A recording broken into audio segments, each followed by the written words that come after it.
Perbankan sebagai institusi yang lahir dari perkembangan peradaban Barat. Praktek kerja ribawi ini tidak jauh dengan keberadaan Ksatria Templar. Jika kita pikirkan lebih jauh, inti perbedaan dari sistem kerja imperialisme kuno dan modern sesungguhnya terletak pada sistem perbankan ribawi.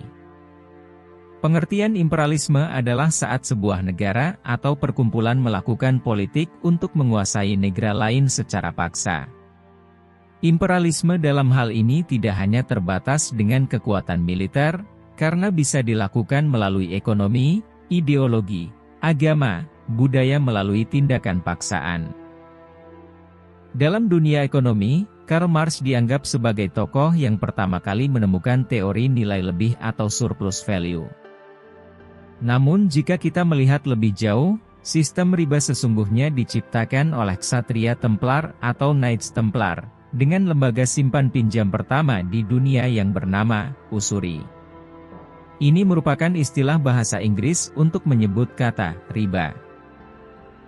Ketika wilayah Yerusalem jatuh ke tangan pasukan salib di akhir abad 11 Masehi, sejak itu pula, sepanjang tahun ribuan orang kaya Eropa berbondong-bondong melakukan perjalanan ziarah ke Yerusalem lewat jalur darat dan laut. Pada awalnya, mereka selalu membawa harta bendanya dalam perjalanan panjang itu. Dengan sendirinya, resiko yang dipikul pun sangatlah besar karena mengundang para kriminalis untuk melakukan perampokan dalam perjalanan. Memanfaatkan kesempatan pada saat itu, sebanyak 9 ksatria Templar yang dipimpin oleh Hugues de Payens menghadap Raja Yerusalem dan meminta izin agar mereka diberi kewenangan untuk mengamankan dan mengelola harta para peziarah tersebut. Izin pun diberikan. Setelah mempelajari kenyataan di lapangan, di mana banyak orang-orang kaya yang hendak berziarah ke Yerusalem namun direpotkan oleh harta benda mereka, maka celah ini dimanfaatkan oleh Ksatria Templar untuk mendirikan sebuah badan yang sangat mirip dengan cara kerja perbankan modern. Mereka kemudian membuka diri untuk menampung dan menjaga harta benda orang-orang kaya Eropa yang hendak pergi berziarah ke Yerusalem. Jadi, para peziarah itu tidak perlu repot-repot dan menempuh segala resikonya untuk membawa banyak barang berharga saat pergi ke Yerusalem. Selama bepergian, seluruh harta benda miliknya bisa disimpan di lembaga yang didirikan para ksatria Templar yang bernama usuri yang berarti riba, dalam perkembangannya sekarang ini. Usuri ini di kemudian hari diadopsi oleh bank-bank modern menjadi treasury atau tempat penyimpanan benda-benda berharga.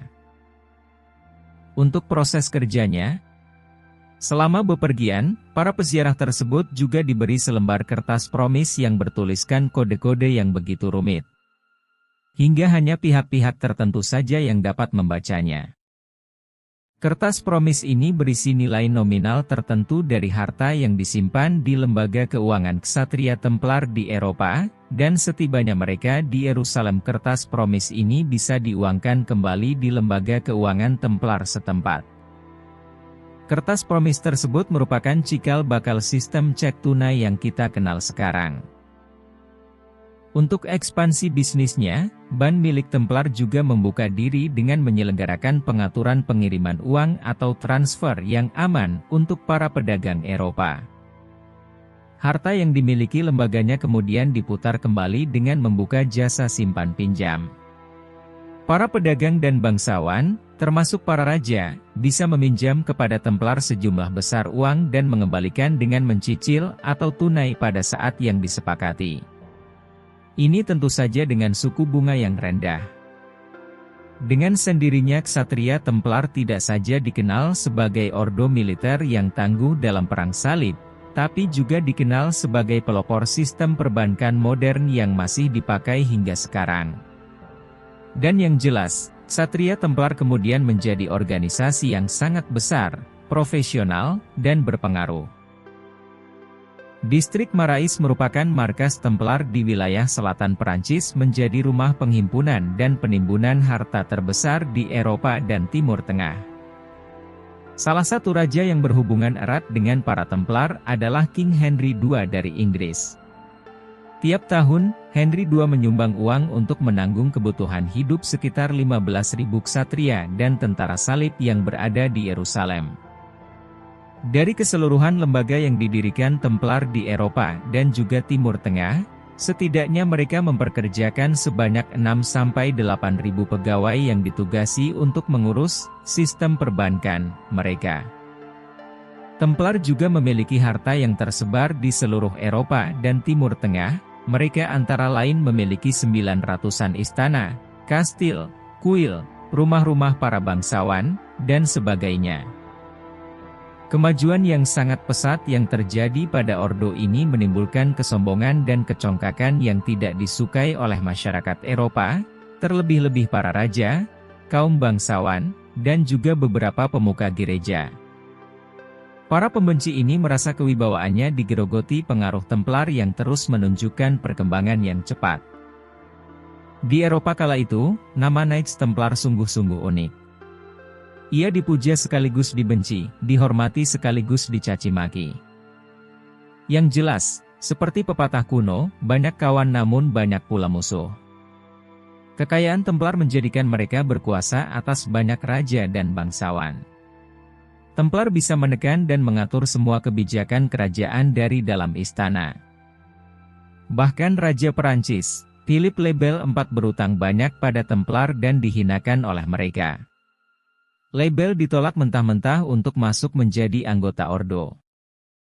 Kemudian Philippe le Bel marah dan berhasil menggandeng Paus yang menyebabkan Templar dibasmi dari seluruh Eropa pada 13 Oktober tahun 1307. Dengan tudingan telah melakukan penghinaan terhadap gereja. Templar secara resmi membubarkan diri dan membentuk Freemasonry di Skotlandia, yang kemudian mendirikan Illuminati hanya beberapa tahun sebelum revolusi Perancis pecah.